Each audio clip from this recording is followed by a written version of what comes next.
ওকে, CSC 161-এর 11ই মের ক্লাসে আপনাদের স্বাগতম। আজকে আমরা নেস্টেড লুপের গত ক্লাসের দেওয়া অ্যাসাইনমেন্টগুলো নিয়ে আলোচনা করব এবং সাথে একটা নতুন চ্যাপ্টার 7 ফাংশন শুরু করব।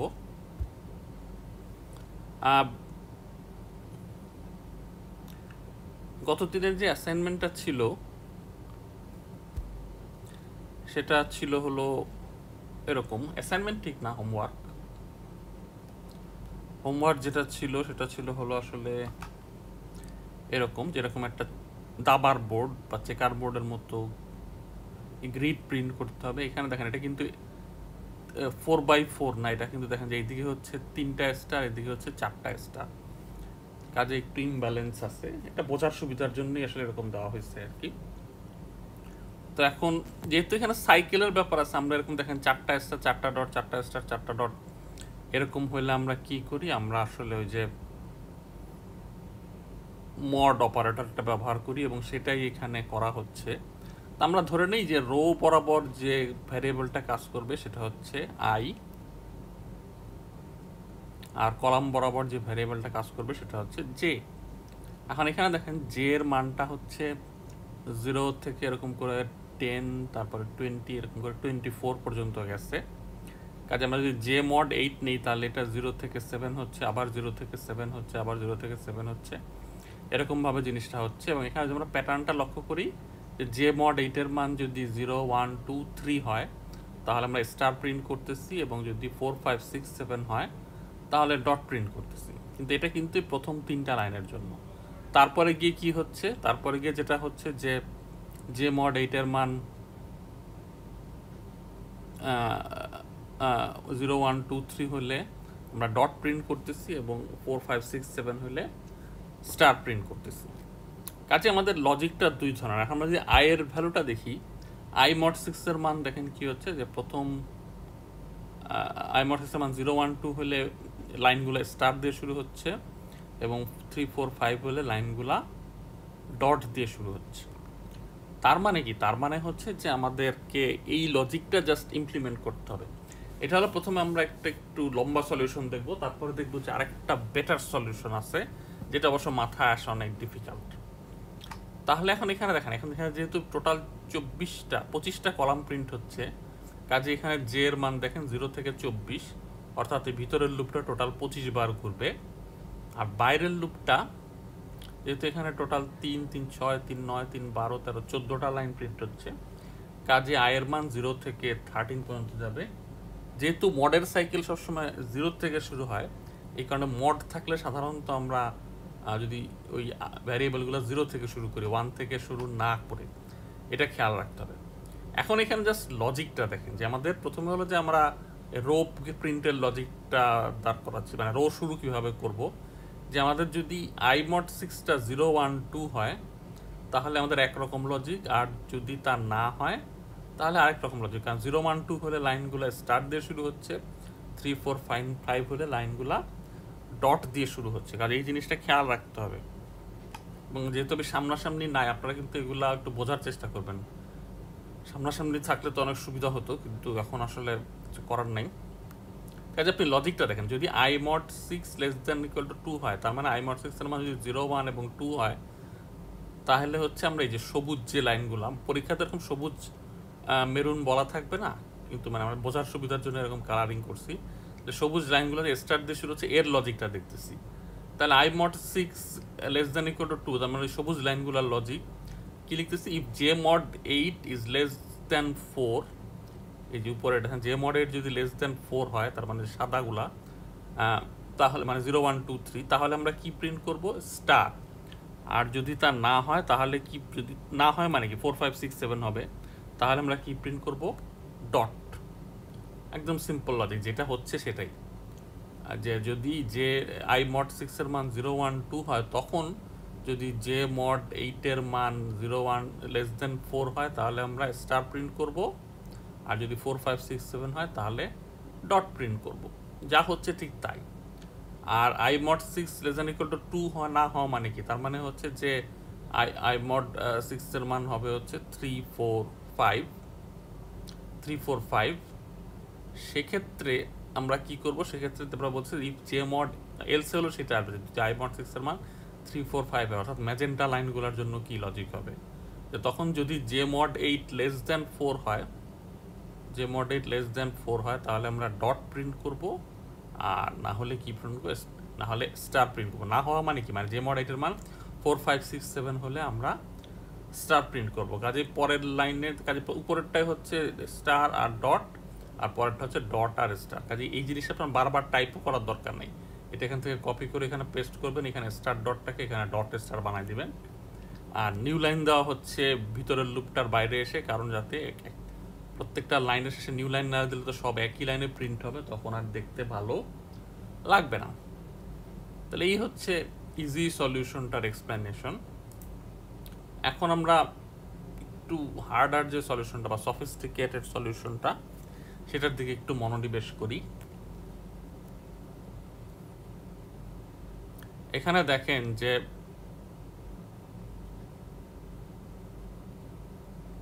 গ্রিডটা আবার আমরা আঁকছি। এখন দেখেন এখানে যে বললাম জে এর মান হবে হচ্ছে 0 থেকে 24 পর্যন্ত, টোটাল আমাদের 25টা কলাম যেহেতু প্রিন্ট হচ্ছে। আর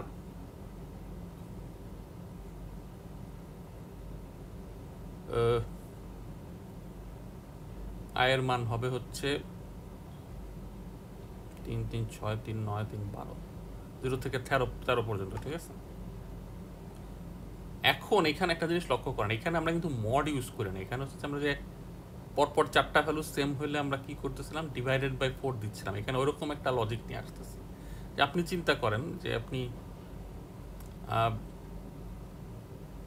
জে এর মান যদি 0 থেকে এরকম 24 হয়, আপনি জে ডিভাইডেড বাই 4 এর মান হবে কি 0 0 0 0 1 1 1 1 2 2 2 2 3 3 3 4 4 4 6 এরকম হবে, ঠিক আছে। ফলে কি হচ্ছে, আপনার 4 ঘর পর্যন্ত এটার ভ্যালু সেম থাকতেছে। একইভাবে এদিকে আই মড 3 এর মান কত হবে, 0 0 0 1 1 1 2 2 2 3 3 3 4 এরকম হবে, ঠিক আছে।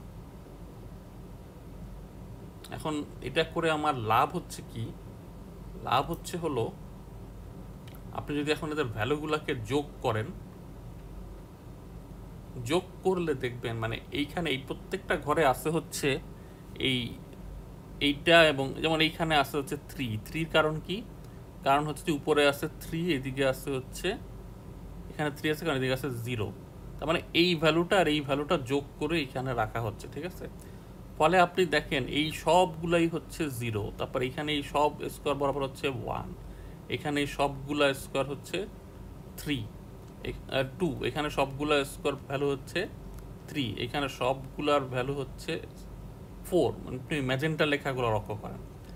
কাজে উপরে আমরা সুপার ইম্পোজ করে কি প্রিন্ট হবে সেটাও দেখতেছি।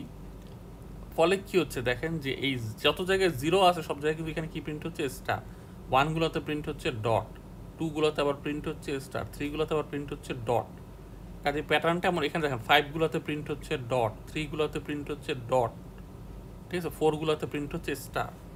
অর্থাৎ যত ইভেন ভ্যালু আছে সেখানে প্রিন্ট হচ্ছে স্টার। মানে আপনি কি এখান থেকে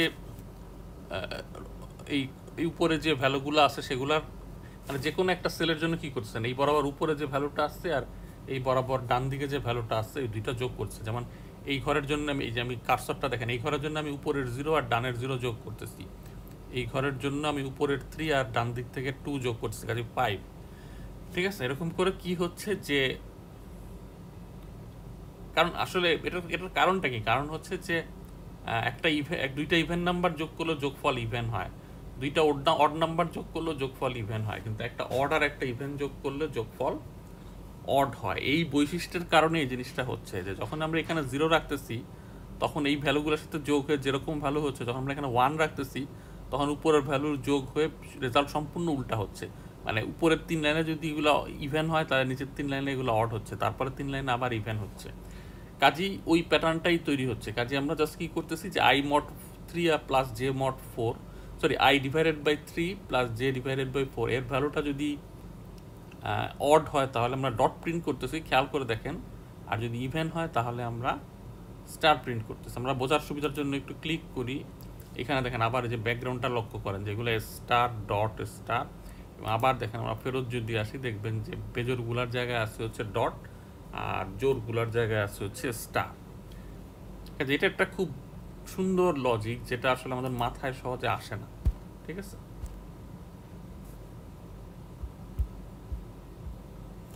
সবই যখন করে দিলাম, এখন এইটার কোডটা লেখার দায়িত্বটা আপনাদেরকে দিয়ে দিচ্ছি। আপনারা এটার কোডটা অন্তত লেখার চেষ্টা করেন।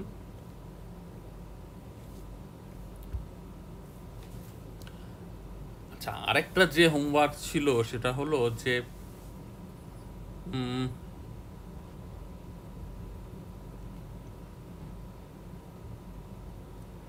এরকম যে প্রথম লাইনে প্রিন্ট হবে 1, তারপরের লাইনে প্রিন্ট হবে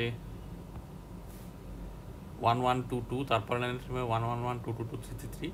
অর্থাৎ প্রথম লাইনে একটা ক্যারেক্টার, তারপরের লাইনে 4টা, তারপরে 9টা, তারপরের লাইনে 16টা, এরকম করে। তার মানে হচ্ছে কি, যে যদি প্রত্যেকটা রোগুলার জন্য যদি আয়ের মান এক এক করে বাড়ে, বাইরের লুপটা যদি আই দিয়ে কন্ট্রোলড হয়, তাহলে আই স্কোয়ার, প্রত্যেক লাইনে আই স্কোয়ারটা ক্যারেক্টার প্রিন্ট হবে। আবার এখানে দেখেন যে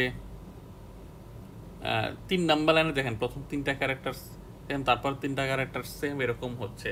4 নাম্বার লাইনে প্রথম 4টা ক্যারেক্টার সেম, তারপরে 4টা, এরকম হচ্ছে। এরকম 4টা ক্যারেক্টার সেম রাখতে হলে আমরা কি করি? 4 দিয়ে ভাগ করি।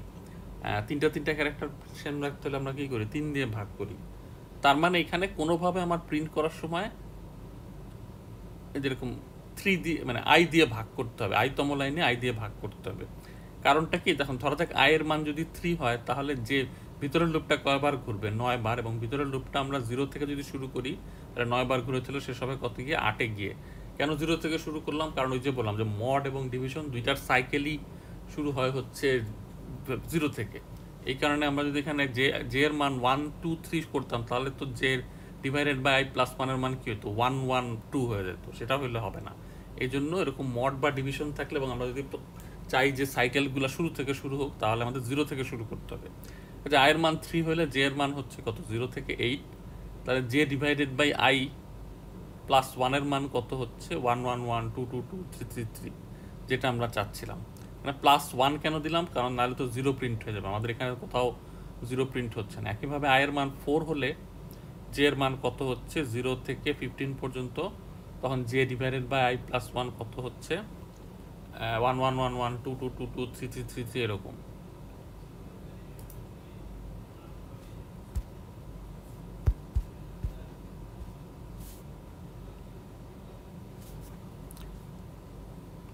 ঠিক আছে কাজে, তারপরে আমি ওই যে আপনাদের জন্য কাজগুলো রেখে দিলাম, আপনারা একটু এখন তারপরে কোডটা লেখার চেষ্টা করেন, ঠিক আছে।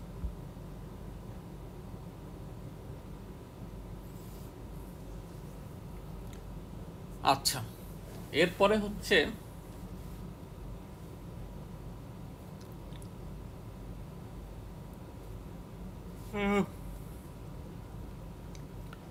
চ্যাপ্টার 7, আমরা ফাংশন থেকে শুরু করতেছি।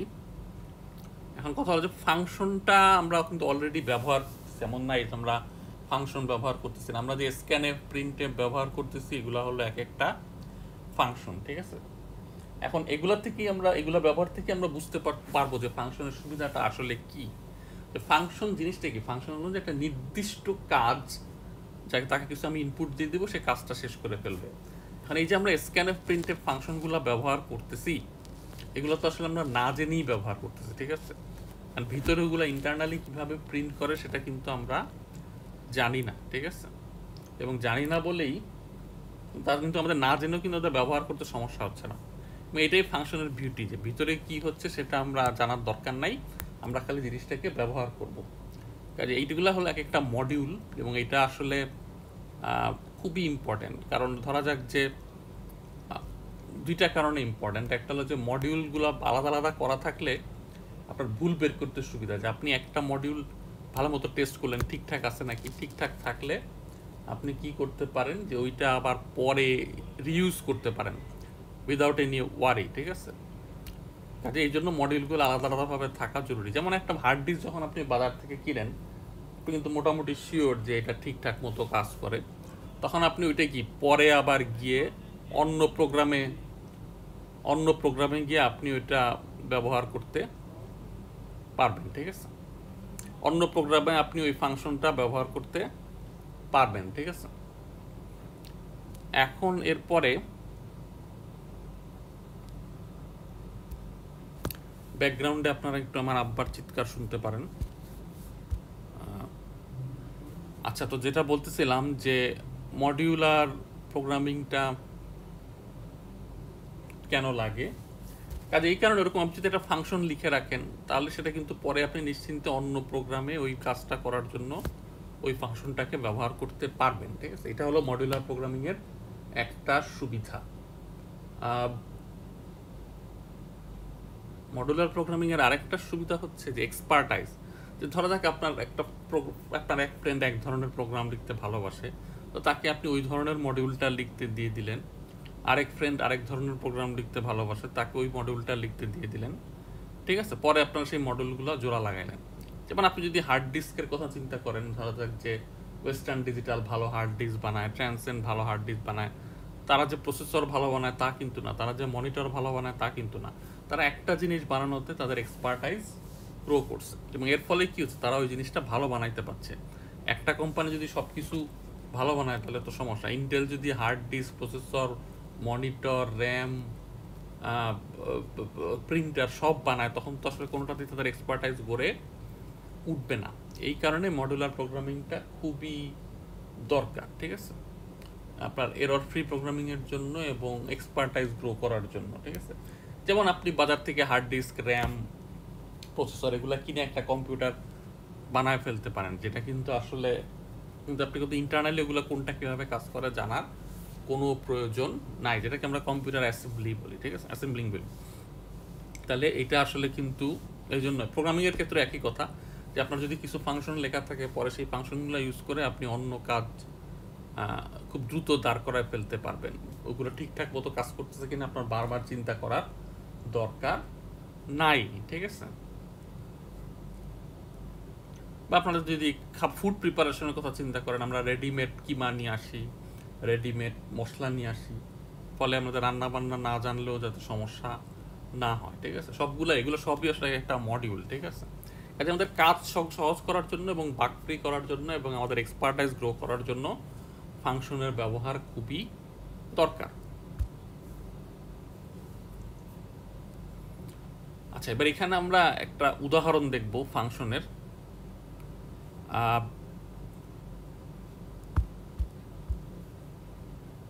ফাংশনের উদাহরণটা হচ্ছে এরকম যে আমরা এখানে একটা ফাংশন লিখছি, দেখেন। আচ্ছা, ফাংশনটার স্ট্রাকচারটা কীরকম হয়?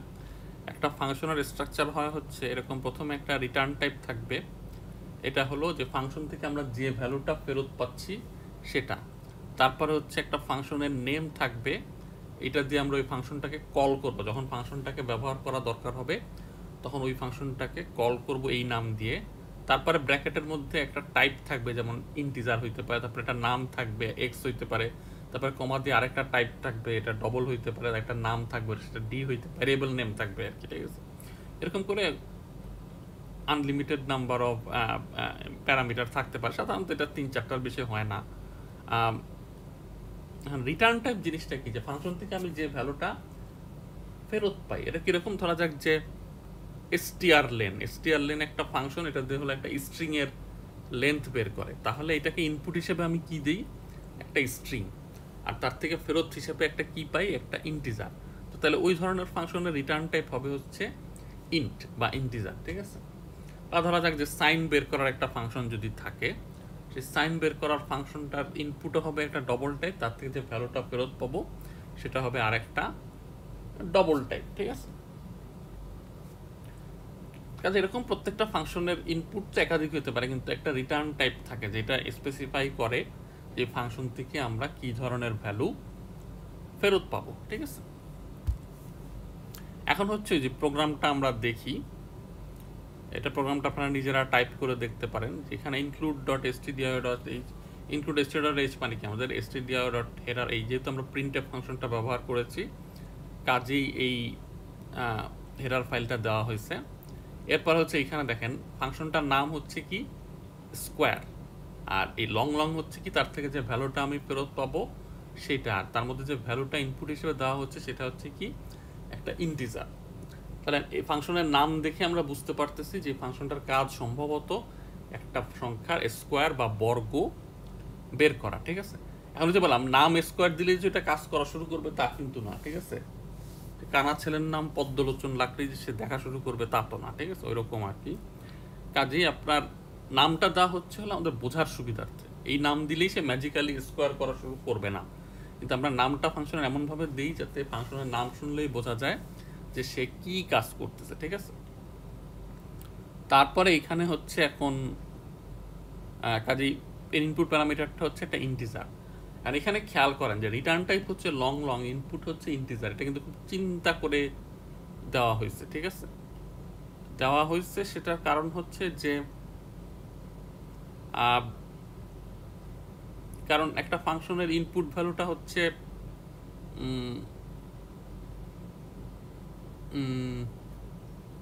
ইন্টিজার, কাজে ইন্টিজার ভ্যালুগুলো একটু ছোট ছোট হবে, কিন্তু এটাকে বর্গ করলে সেটা কি হয়ে যাবে, বর্গ করলে সেটা হয়ে যাবে হচ্ছে একটু বড় একটা ভ্যালু। সেজন্য সেটাকে আর ইন্টিজার রাখলে হবে না, সেজন্য সেটাকে গুণ করে আমরা কোথায় রাখতেছি, লং রঙে রাখতেছি, ঠিক আছে। কাজে এইখানে দেখেন, কাজে ধরা যাক আমরা ইনপুট দিলাম 12, আচ্ছা মানে ভি এর মান হচ্ছে 12, তাহলে অ্যান্সারের মান কত হবে 144, ঠিক আছে। ঠিক আছে, কাজে ইনপুট তো তারপর অ্যান্সার থেকে যে অ্যান্সারের যে ভ্যালুটা তারপর আমরা কি রিটার্ন করলাম, ঠিক আছে। তাহলে হচ্ছে যে অ্যান্সার থেকে যে এই ফাংশন থেকে যে ভ্যালুটা আমি ফেরত পাইতে চাই সেটা আমাদের এই রিটার্ন বরাবর লিখতে হবে। সব কাজ ঠিক মতো করে এই রিটার্ন বরাবরের ভ্যালুটা যদি ভুল লিখেন তাহলে কিন্তু হবে না, ঠিক আছে। যেমন আমরা যদি প্রোগ্রামটা দেখি, আমরা জানি যে সি প্রোগ্রাম সবসময় মেইন থেকে শুরু হয়। এরপরে আমরা একটা ভ্যারিয়েবল ডিক্লেয়ার করলাম লং লং টাইপের, সেটার নাম হচ্ছে টি, ঠিক আছে। এখন এই টি এর মান, এই টি এর মধ্যে আমি কি লাগতেছি, স্কোয়ার থেকে যে ভ্যালুটা ফেরত পাওয়া যাচ্ছে সেটা। এখন এই টি এর মানটা কত হবে, এটার জন্য আমাদের স্কোয়ার ফাংশনটাকে কল করতে হবে। স্কোয়ার ফাংশনটাকে কল করার জন্য আমরা নামটা লিখলাম, তারপর এখানে প্যারামিটার দিলাম 10। ফলে কি হবে, 10 ভ্যালুটা ওই উপরের ভি এর মধ্যে কপি হয়ে যাবে, ঠিক আছে। এই প্যারামিটারটা ওই উপরের, এটাকে বলা হয়, এটা হলো অ্যাকচুয়াল প্যারামিটার ভি, আর এটা হচ্ছে ফর্মাল প্যারামিটার। তাহলে এখন এখানে কি হচ্ছে, এখন করা হচ্ছে যে এই 10টাই ভি এর মধ্যে কপি হয়ে যাবে। তাহলে এখন অ্যান্সারের মধ্যে কি আসবে, 10 × 10 100। তারপরে রিটার্ন অ্যান্সার থাকলে তার মানে তখন এই ফাংশন থেকে যে ভ্যালুটা ফেরত পাবো সেটা হচ্ছে 100। কাজে সেই ভ্যালুটা কোথায় চলে যাবে, টিতে চলে যাবে, ঠিক আছে। কাজে তারপরে কি হচ্ছে, সেই টিটা প্রিন্ট হচ্ছে। এখন এরকম করে আলাদা করে ফাংশনের ভ্যালুটা টিতে রেখে সেই টি প্রিন্ট না করে আমরা কি করতে পারি, সরাসরি ডান দিকে একই উদাহরণ, খালি এখানে জাস্ট কি করা হয়েছে যে ফাংশনের ভ্যালুটা টিতে না লিখে সরাসরি ফাংশনের ভ্যালুটা প্রিন্ট করে দেওয়া হচ্ছে, রিটার্ন করা ভ্যালুটা। এখানে টি ভ্যারিয়েবলটা আপনি ডিলিট করে দিতে পারেন, ঠিক আছে। আচ্ছা, এখন এই দুইটা প্রোগ্রামেই ছোট একটা ভুল আছে, সেটা কি ভুল সেটা আপনারা একটু বের করার চেষ্টা করেন। আমি নেক্সট ক্লাসে মনে থাকলে আলোচনা করব, কিন্তু একটা ছোট ভুল আছে, ঠিক আছে। এইখানে এই 10 ইনপুট দিলে 100, এটা ঠিক মতোই কাজ করতেছে, কিন্তু অন্য কোনো একটা ভুল আছে। আচ্ছা, এরপরে হচ্ছে যদি আমরা রিটার্ন ঠিক মতো না লিখি তাহলে কি হবে, ঠিক আছে। যেমন এইখানে দেখেন, এখান থেকে মেইন থেকে ফাংশনটা কল করলাম, প্যারামিটার হলো 10, সেটা ভি এর মধ্যে কপি হলো, অ্যান্সারের মধ্যে আপনি রাখলাম হলো 10 × 10 100। কিন্তু রিটার্ন করার সময় আমি অ্যান্সারকে রিটার্ন না করে ভিকে রিটার্ন করলাম, কাজে ফেরত পাচ্ছি কত, 10। কাজে আপনার পুরো প্রোগ্রাম ঠিকঠাক মতো লিখছেন, কিন্তু ফেরত দেওয়ার সময় আপনি কি লিখছেন, 10 লিখছেন, ঠিক আছে, রিটার্ন ভি লিখছেন। কাজে এই কারণে কিন্তু স্কোয়ার অফ 10 প্রিন্ট হচ্ছে হলো 10। কাজে এই রিটার্ন ভ্যালুটা ভুল করলে আপনার সব কাজ ঠিক মতো করলেও লাভ নাই, ঠিক আছে। যেমন ধরা যাক আপনি পরীক্ষায় একটা প্রশ্ন ঠিকঠাক মতো উত্তর লিখলেন, কিন্তু তার নাম্বার ছিল 3, আপনি লেখার সময় লিখলেন 4, তখন তো টিচার আপনাকে 0 দিলে আপনার কিছু করার থাকবে না। আমরা বুঝতে পারলে কনসিডার করি, কিন্তু না বুঝতে পারলে তো আসলে ওটাতে আপনি ঠিকঠাক মতো লিখেও 0 পেয়ে যাবেন। এখানেও একই অবস্থা, যে সব কাজ ঠিক মতো করছেন কিন্তু রিটার্ন করার সময় ভুল ভ্যালুটা রিটার্ন করছেন, ঠিক আছে। বা আমার আম্মা একবার আমাকে এরকম 2টা খাম দিছিলেন, একটার মধ্যে টিচারের বেতন, আরেকটার মধ্যে ফ্রেন্ডকে লেখা চিঠি। তো আমি ভুলে টিচারের বেতনটা দিয়ে দিছিলাম হচ্ছে ফ্রেন্ডকে লেখা চিঠির মধ্যে। এখন এই কারণে কাজে এই জিনিসটা কেয়ারফুল থাকতে হবে এবং এই ভুলগুলো যাতে না হয় সেটা আপনাদের খেয়াল রাখতে হবে। তো নেক্সট ক্লাসে আমরা ফাংশন নিয়ে আরও বিস্তারিত কিছু আলোচনা করব। আজকে এই পর্যন্ত, সবাইকে ধন্যবাদ। আপনাদের কোনো সমস্যা থাকলে ক্লাসে কমেন্ট করবেন বা আমাকে ইমেল করবেন।